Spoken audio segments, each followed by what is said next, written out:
Hello students, this is your physics teacher Shailesh sir, and today we are going to discuss about the electric flux and Gauss law. So before starting the electric flux, we have to know about the area vector, because we know that area is a scalar quantity, but today we are going to discuss area as a vector quantity.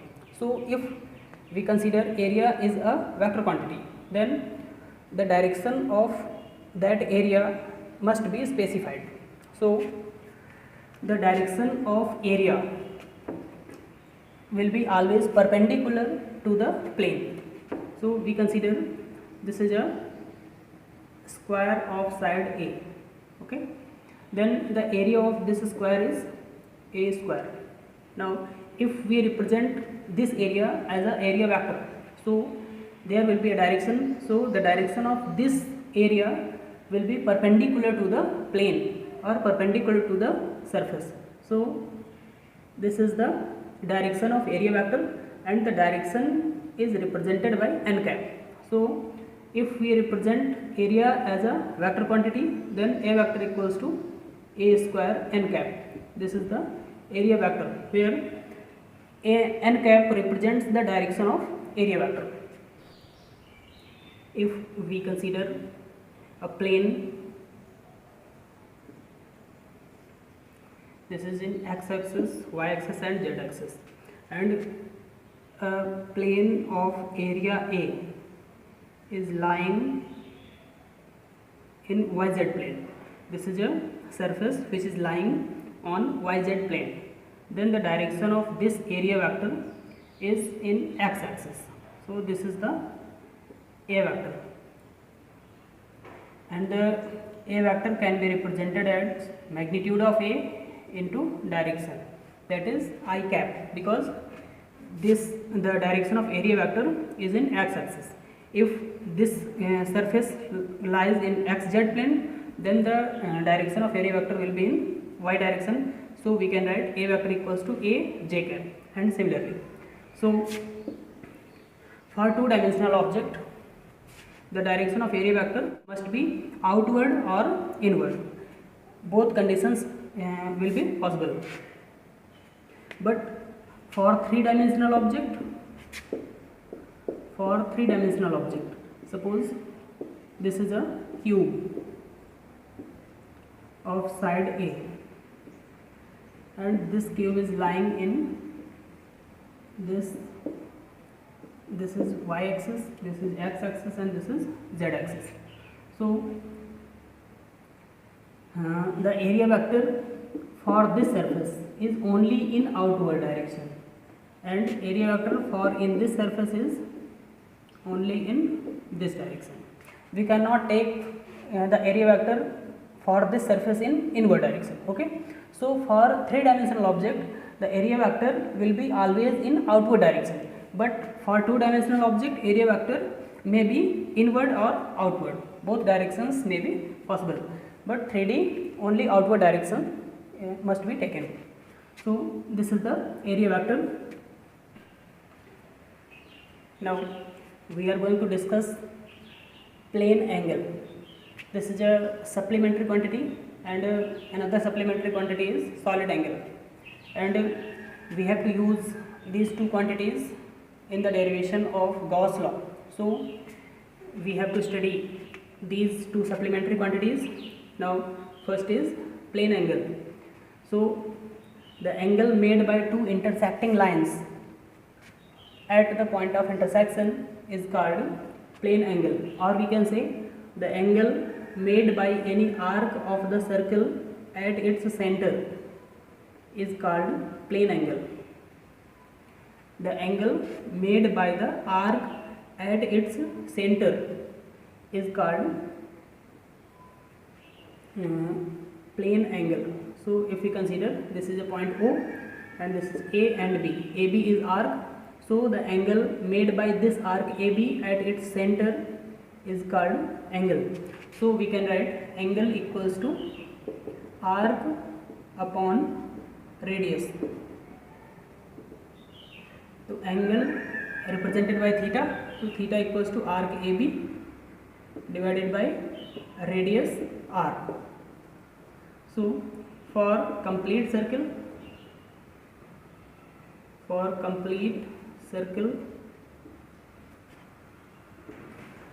AB, arc will be 2 pi r for a complete circle. Theta equals to 2 pi r divided by r. Then maximum angle will be 2 pi. Okay, and the unit of plane angle is radian. Okay. Now the next is solid angle.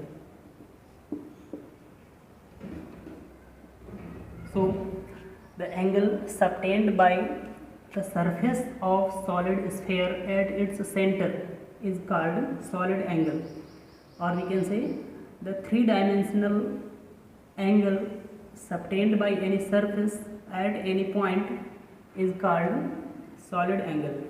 So we consider this is a sphere, and we consider this is a surface of surface area dA.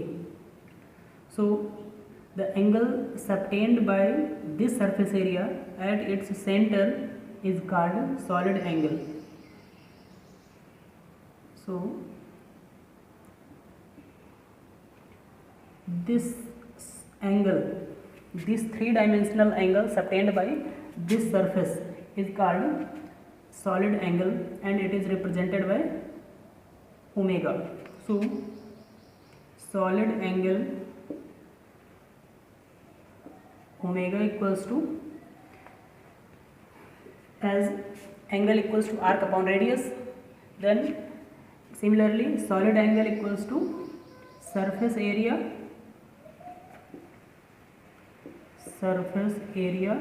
upon radius square. This is the radius of the sphere r. So omega equals to surface area is dA, and this is r square. So this is the formula for solid angle. For complete sphere, if we have to calculate the solid angle by whole surface of the sphere, then for complete sphere dA will be 4 pi r square, because the surface area of a sphere is 4 pi r square. So solid angle omega equals to 4 pi r square divided by r square. So this will be cancelled, and omega equals to 4 pi, and this is 4 pi stay radian. This is the solid angle. Now if we consider a surface of irregular shape, suppose we consider a surface which is not in regular shape. Suppose this like this, and this is a surface, and we consider a point O, and this surface, we consider this surface making an angle this. So this is a line joining this point P and O, and the direction of area vector is always perpendicular from the surface, so the direction is this for this area. So this is the dA vector, area vector. Now if the angle is theta, so the component of dA vector in the direction of this line is dA cos theta. Okay, so now solid angle will be solid angle omega. This will be dA cos theta upon r square. This is the distance. Okay, so this is a general formula. If angle between area vector and line joining the point is same, so theta will be 0, then this will be dA upon dr. So this is the formula for solid angle, and this is very useful formula for deriving the Gauss law. Okay, now the next topic is electric flux. So what is electric flux? The measure of number of electric field lines passing perpendicularly from any surface inside the electric field is called electric flux, and it is represented by phi E. Okay, so we consider this is a uniform electric field, and we consider this is a surface, and the direction of area vector of this surface is in this direction, that is dA vector. Okay, now the direction of electric field is in this direction, so angle between area vector and electric field is theta. So the component of electric field along the direction of area vector is E cos theta. Okay, then the magnitude of electric flux is the product of perpendicular component of electric field to the surface area.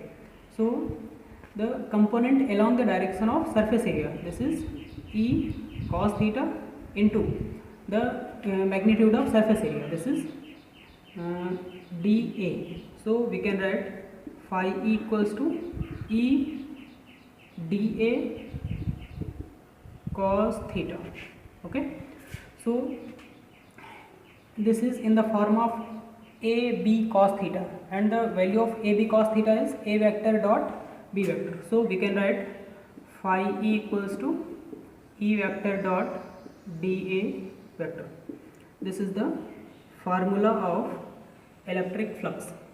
So unit of electric flux is Newton per coulomb into meter square, or we can say volt into meter, because the unit of electric field is volt per meter and the unit of area, this is meter square, so meter will be cancelled and the unit will be volt into meter. So this is the unit of electric flux.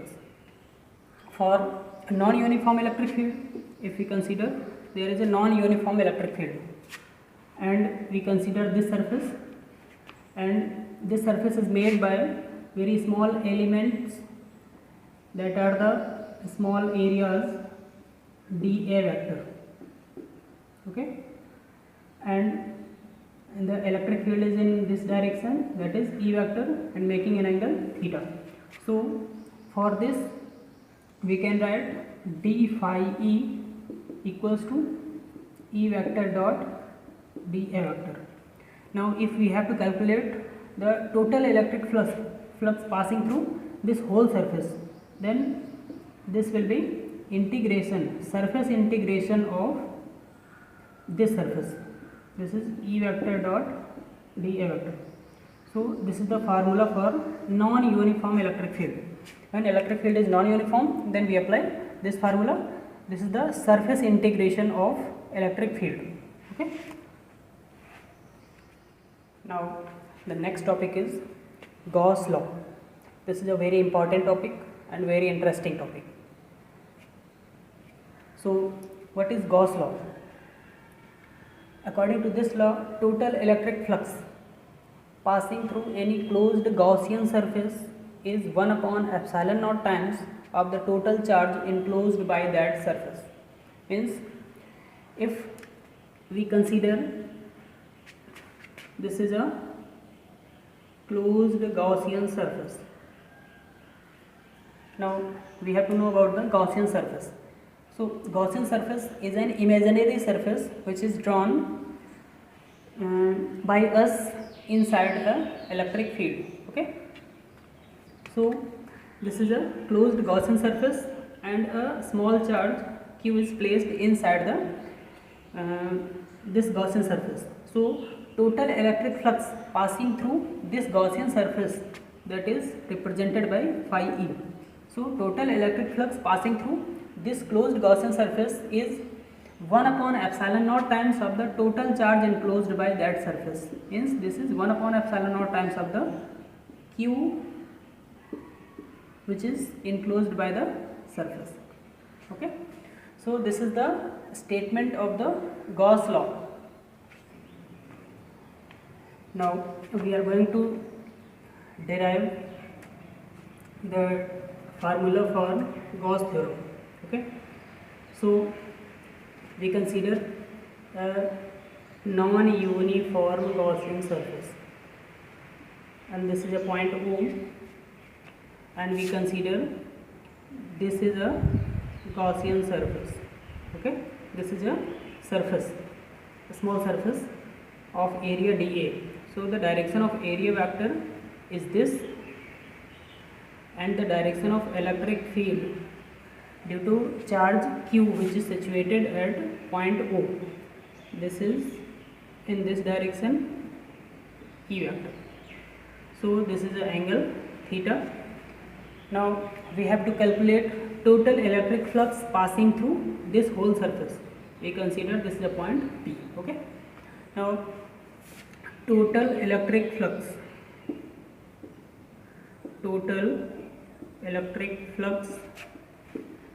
passing through the Gaussian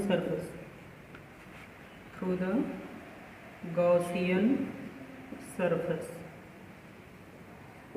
phi E equals to surface integration of E vector dot dA vector. This is the general formula for electric flux passing through any closed Gaussian surface. Okay, any closed imaginary surface. Now we will take E vector dot dA vector as E dA cos theta. So phi equals to surface integration of E dA cos theta. Now the value of electric field at point P due to this plus Q charge is 1 upon 4 pi epsilon naught Q upon R square. The distance between O and P is R. So we will put this value of electric field, then this will be surface integration 1 upon 4 pi epsilon naught Q upon R square into dA cos theta. So this will be phi equals to 1 upon 4 pi epsilon naught into Q, surface integration of dA cos theta upon R square. Now we have already studied in solid angle. The value of solid angle d omega is dA cos theta upon R square. So we will put the value of d omega. So this is phi equals to Q upon 4 pi epsilon naught surface integration of d omega. Now the surface integration of d omega shows that the maximum value of d omega, maximum value of solid angle, that will be for complete sphere is 4 pi. So this is phi equals to Q upon 4 pi epsilon naught into 4 pi. 4 pi is the maximum value of d omega. Okay, so 4 pi and 4 pi, this will be cancelled. So phi equals to Q upon epsilon naught. This is the formula for Gauss law. Now we can write this formula as phi equals to surface integration of E vector dot dA vector equals to Q upon epsilon naught. This is the formula for Gauss law. Now we are going to derive the Gauss law by taking a spherical Gaussian surface, by a continuous Gaussian surface. So we take a spherical Gaussian surface and a charge Q is placed inside the Gaussian surface, center of this sphere. So this is a point P and the area vector is in this direction and electric field both are in same direction. Area vector and electric field vector both are in same direction. So the angle between area vector and electric field is 0. So the electric flux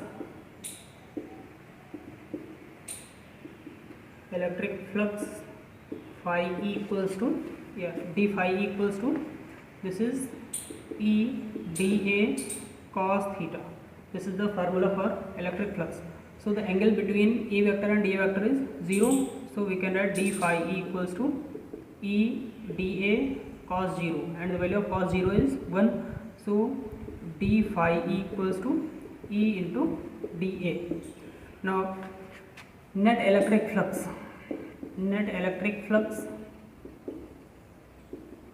passing through the surface,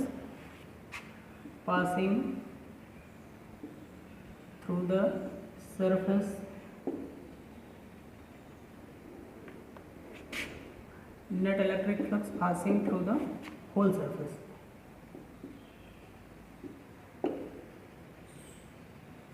This will be phi equals to surface integration of E dA.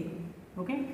Now the electric field at point P due to this point charge Q, this will be E equals to 1 upon 4 pi epsilon naught Q upon R square. So we will put this value of electric field. So this is phi equals to surface integration of 1 upon 4 pi epsilon naught Q upon R square into dA. So this will be phi equals to 1 upon 4 pi epsilon naught Q upon R square into integration of dA. Now dA is a small area. Now integration of dA is, we consider whole surface area of the sphere. So the whole surface of area of the sphere is 4 pi R square. So we can write 1 upon 4 pi epsilon naught Q upon R square into 4 pi R square. So R square will be cancelled, 4 pi will be cancelled, and the value of phi E equals to Q upon epsilon naught. This is the formula for Gauss theorem. So we can derive the formula for Gauss law in both ways. We can take a continuous sphere, or we can take in any shape of the Gaussian surface. Okay. Now we are going to solve this question. In this question, S1 and S2 are the two concentric spheres enclosing charges Q and 2Q as shown in figure.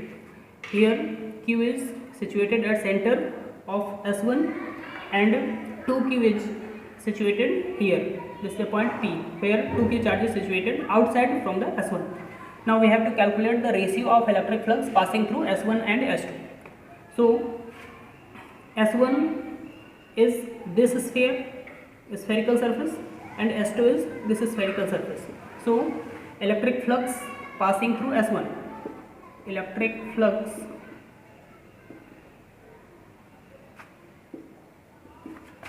passing from S1, this is phi 1, and according to Gauss law, the total electric flux passing through any closed Gaussian surface is 1 upon epsilon naught times of the total charge enclosed by that surface. So phi 1 equals to Q upon epsilon naught, and total charge enclosed by the surface S1 is Q. So this is Q upon epsilon naught. Now for surface S2,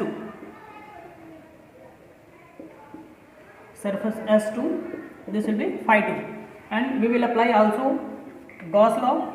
So total charge enclosed by the S2, inside the surface S2 the charge is Q and 2Q.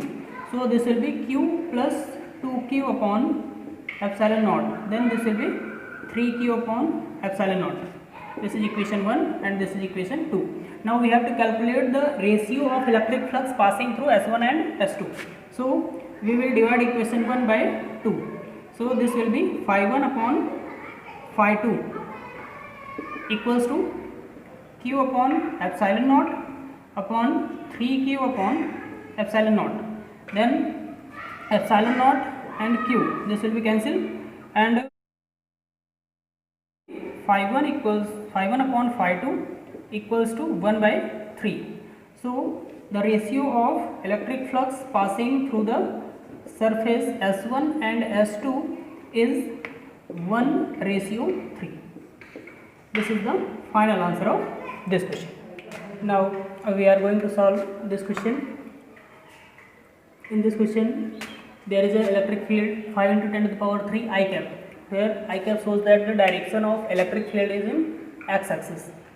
Now we have to calculate the electric flux passing through a square of side 10 centimeter, whose plane is parallel to the YZ plane. This is the first part, and in second part, whose plane makes an angle 30 degree with the x-axis. So here we draw this figure. This is x-axis and this is y-axis, this is z-axis. And for the first part, the plane of square is parallel to the YZ plane. Now this is x-axis, y-axis and this is z-axis in outward direction. So YZ plane is like this, YZ plane is this. So in this YZ plane, the square of side 10 centimeter is placed. So this is a square of side 10 centimeter is placed in YZ plane. Now the area vector will be always perpendicular to the plane of the square. Then this will be in this direction, area vector, and electric field is also in x-axis. So the magnitude of electric field E vector equals to 5 into 10 to the power 3 I cap. Now the area will be, magnitude of area will be side is 10 centimeter, so this will be 10 into 10 centimeter square. So the area of square will be 100 centimeter square. Now we will change the centimeter square into meter square. Then this will be A equals to 0.01 meter square. Now this is the magnitude of area. Now we have to write the area vector. Then the area vector for this question is along the direction of x-axis. So we can write 0.01 I cap meter square. Now we have to calculate the electric flux passing through this square. So electric flux phi E equals to E vector dot A vector. This is the dot product of electric field vector and area vector. So this is phi E equals to E vector, that is 5 into 10 to the power 3 I cap dot A vector, this is 0.01 I cap. So phi E equals to 5 into 10 to the power 3 into 0.01 I cap dot I cap. So I cap dot I cap, this will be 1, and the phi E is, this will be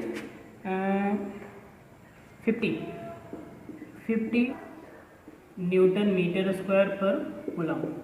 This is the final answer, and this is the first part. And for second part, the plane makes an angle 30 degree with the x-axis. So we will make the figure. Now for second part,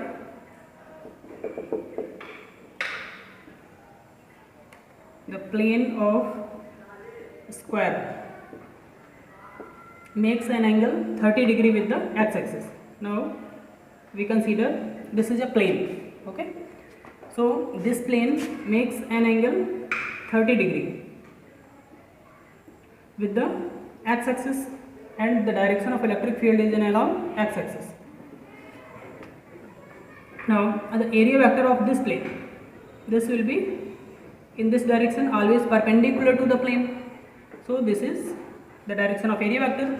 Now this area vector makes an angle 60 degree with the x-axis. Why? Because this is always perpendicular.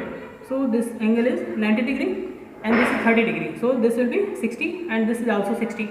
So the area vector makes an angle 60 degree with the electric field. So now electric flux phi E equals to, we have a formula which is E vector dot A vector. Now we can write E vector dot A vector is written as EA cos theta. Now here the value of theta is 60 degree. So phi e equals to magnitude of E and magnitude of A. So magnitude of E is 5 into 10 to the power 3. So we will put the magnitude only. 5 into 10 to the power 3 into value of A. This is 0.01 cos 60 into cos 60. Now this is 50 into cos 60. The value of cos 60 is 1 by 2. So this will be 1 by 2. This is phi e equals to 25 Newton meter square per coulomb. This is the final answer of this question. Okay. Now we are going to solve this question. In this question, there is a cylindrical object of area of cross section 25 centimeter and length 1 meter, which is placed at an electric field of strength 50 x I cap. I cap shows that the direction of electric field is in x axis, and x shows that the value of electric field is variable, not a uniform electric field. Okay. So we have to calculate the net electric flux passing through the cylinder and net charge enclosed by the cylinder. So in first case, we have to calculate the electric flux passing through the cylinder. Now for this surface, this is the surface 1 and this is the surface 2, we consider it. Now the area vector is in this direction and electric field is always in x axis, and for this surface area vector is in this direction. Okay. Now for surface 1, the total electric flux passing through the surface 1, that is phi 1, is equals to E A cos theta, and the value of theta is 0. So E into A cos 0, E A cos 0. So this will be E into A. Now what is the value of E? E is given here, E 50 x I cap Newton per coulomb, and area A is 25 centimeter square. So we can write A is 25 into 10 to the power minus 4 meter square. Okay. So we will put these values. Then this will be phi 1 equals to E. This is 50x into area. This is 25 into 10 to the power minus 4. Now the value of x, x means the distance in x axis. So the surface of surface 1 lies at 2 meter distance from the origin. So here this is the distance of the first surface, and this is in 2 meter. So this is phi 1 equals to 50 into 2 into 25 into 10 to the power minus 4. Then this will be phi 1 equals to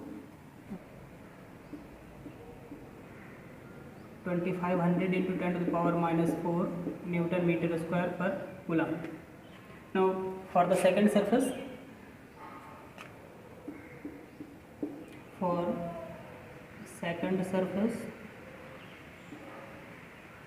phi 2 equals to E into A cos. Now the direction of electric field and direction of area vector both are in opposite direction, so angle will be 180 degree. So this is phi 2 equals to value of cos 180 is minus 1, so this will be minus EA. Okay. Now the value of E, this is 50x. Okay. We will put only the magnitude of E. So this is 50x minus 50x into value of A, this is 25 into 10 to the power minus 4. Now the value of x for second surface, the distance of second surface from the origin is 1 meter. So we will put the value of x in is 1. So 50 into 1 into 25 into 10 to the power minus 4. Then this will be 1250 into 10 to the power minus 4. This is the phi 2 Newton meter square per coulomb. Now the net electric flux passing through the surface, whole cylinder. Net flux passing through the cylinder. Passing through the cylinder is phi equals to phi 1 plus phi 2. Now we will put the values of phi 1 and phi 2. Phi 1 is 2500 into 10 to the power minus 4. Now phi 2 is minus 1250. Minus 1250 into 10 to the power minus 4. Then phi will be 1250 into 10 to the power minus 4 Newton meter square per coulomb. This is the net electric flux passing through the cylinder. Okay, this is the first part of this question. Now for the second part, net charge enclosed by the cylinder. So we will apply the Gauss theorem, Gauss law. So with the help of Gauss law, by Gauss law, phi E equals to Q upon epsilon naught. Then Q will be epsilon naught into phi E, and the value of electric flux phi E is 1250 into 10 to the power minus 4. So we will put these values. The value of epsilon naught 8.85 into 10 to the power minus 12, and value of phi E is 1250 into 10 to the power minus 4. Then after solving this, we will find the value, that is 11,067.5 into 10 to the power minus 16 coulomb.